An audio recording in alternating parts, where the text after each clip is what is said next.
Ballari battle ಬತ್ತಳಿಕೆ ಹಿಡಿದು BJP ನಾಯಕರು ರಾಜ್ಯ ಸರ್ಕಾರದ ವಿರುದ್ಧ ತೊಡೆತಟ್ಟಿದ್ದಾರೆ. ಬಳ್ಳಾರಿಯಿಂದ ಬೆಂಗಳೂರಿಗೆ ಪಾದಯಾತ್ರೆಗೆ ಸಜ್ಜಾಗಿದ್ದಾರೆ. ಆದರೆ ಪಾದಯಾತ್ರೆಯ ವಿಚಾರದಲ್ಲಿ ಗೊಂದಲ ಮೂಡಿದ್ದು ವಿಚಾರ ಹೈಕಮಾಂಡ್ ಅಂಗಳವನ್ನ ತಲುಪಿದೆ. ಇತ್ತ ಸರ್ಕಾರದ ವಿರುದ್ಧ ಹೋರಾಟ ಮಾಡ್ತಾ ಇರುವಂತಹ ಹೊತ್ತಲ್ಲೇ ಗಣಿ ಧಣಿ ರೆಡ್ಡಿಗೆ ಅಕ್ರಮ ಗಣಿಗಾರಿಕೆ ಉರುಳಾಗುವಂತಹ ಆತಂಕ ಎದುರಾಗಿದೆ.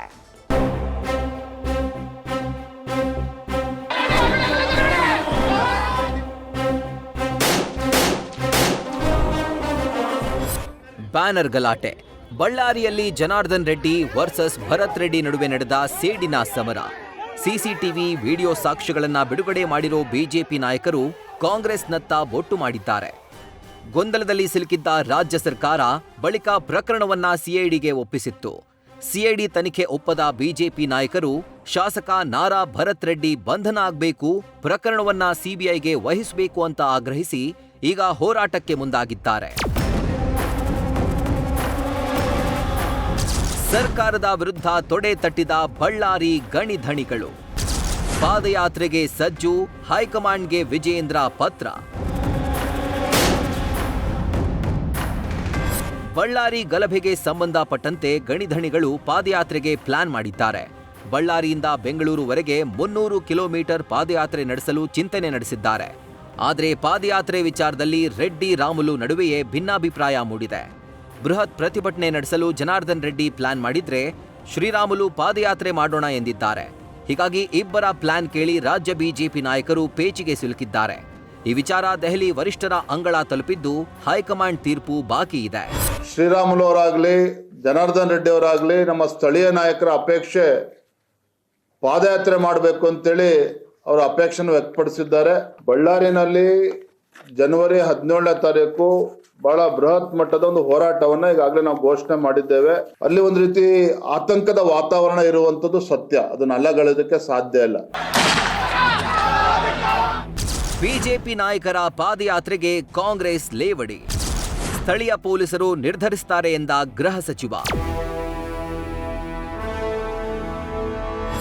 ಬಿಜೆಪಿ ನಾಯಕರ ಪಾದಯಾತ್ರೆಗೆ ಗೃಹ ಸಚಿವ ಪರಮೇಶ್ವರ್ ಲೇವಡಿ ಮಾಡಿದ್ದಾರೆ. ನಾವು ಪಾದಯಾತ್ರೆ ಮಾಡಿದ್ದು ಅಕ್ರಮ ಗಣಿಗಾರಿಕೆ ವಿರುದ್ಧ, ಅವರೀಗ ಕ್ಷುಲ್ಲಕ ಕಾರಣಕ್ಕೆ ಪಾದಯಾತ್ರೆ ಮಾಡ್ತಿದ್ದಾರೆ ಅಂತ ವ್ಯಂಗ್ಯವಾಡಿದ್ದಾರೆ. ನಾವು ಮಾಡಿದ್ದು ಅಲ್ಲಿ ಅನಧಿಕೃತವಾಗಿ ಗಣಿಗಾರಿಕೆ ನಡೀತಾ ಇದೆ, ರಾಜ್ಯದ ಸಂಪತ್ತು ಲೂಟಿ ಆಗ್ತಾ ಇದೆ ಅಂತ ಹೇಳಿ ನಾವು ಮಾಡಿದ್ದು. ಅವರು ಒಂದು ಸಣ್ಣ ವಿಷಯವನ್ನು ಇಟ್ಕೊಂಡು ಮಾಡ್ತಿದ್ದಾರೆ. ಅದನ್ನು ನಮಗೆ ಪೊಲೀಸ್ನವರಿಗೆ ಅಥವಾ ಸರ್ಕಾರಕ್ಕೆ ಬಿಟ್ಟರೆ ಅದನ್ನು ಹ್ಯಾಂಡಲ್ ಮಾಡ್ತೀವಿ. ಈಗಾಗಲೇ ಅದ್ರ ಏನು ಕ್ರಮ ತಗೋಬೇಕು ತಗೊಂಡಿದ್ದೀವಿ. ಅದು ಅಲ್ಲಿ ಸ್ಥಳೀಯ ಪೊಲೀಸರು ನಿರ್ಧಾರ ಮಾಡ್ತಾರೆ.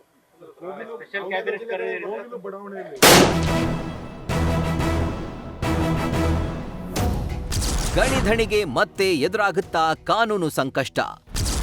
ಜನಾರ್ದನ್ ರೆಡ್ಡಿಗೆ ಉರುಳಾಗುತ್ತಾ ಅಕ್ರಮ ಗಣಿಗಾರಿಕೆ.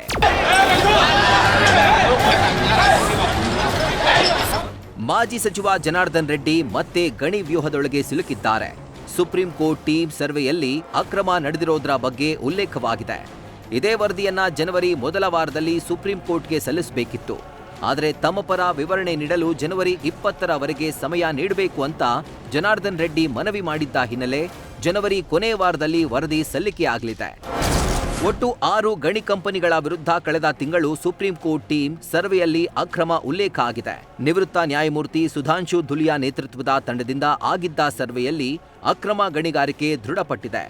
ಇನ್ನು ಗಡಿ ಭಾಗದಲ್ಲಿರೋ ಸುಂಕ್ಲಮ್ಮ ದೇವಸ್ಥಾನದ ಬಳಿ ಅಕ್ರಮ ಮೈನಿಂಗ್ ನಡೆದಿದೆ. ಸರ್ವೆಯ ನಕ್ಷೆ, ದೇವಸ್ಥಾನ ಇದ್ದ ಸ್ಥಳದ ನಕ್ಷೆಯ ಪ್ರತಿ ಲಭ್ಯವಾಗಿದ್ದು, ರೆಡ್ಡಿ ಕಂಪನಿ ಗಡಿ ಪ್ರದೇಶದಲ್ಲಿ ಅಕ್ರಮ ಎಸಗಿರುವ ಬಗ್ಗೆ ಉಲ್ಲೇಖಿಸಲಾಗಿದೆ.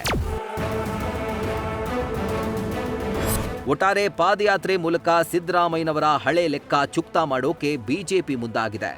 ಅಂದು ಗಣಿಧಣಿಗಳ ವಿರುದ್ಧ ಸಿಎಂ ಸಿದ್ದರಾಮಯ್ಯ ಪಾದಯಾತ್ರೆ ಮೂಲಕ ಗುಡುಗಿದ್ರು. ಈಗ ಸಿದ್ದರಾಮಯ್ಯ ಸರ್ಕಾರದ ವಿರುದ್ಧ ಗಣಿಧಣಿಗಳ ರಿವೆಂಜ್ ಪಾಲಿಟಿಕ್ಸ್ ಶುರುವಾಗಿದೆ. ಆದರೆ ಹೈಕಮಾಂಡ್ ಅನುಮತಿಸುತ್ತಾ ಕಾದ್ ನೋಡಬೇಕಿದೆ. News First bureau.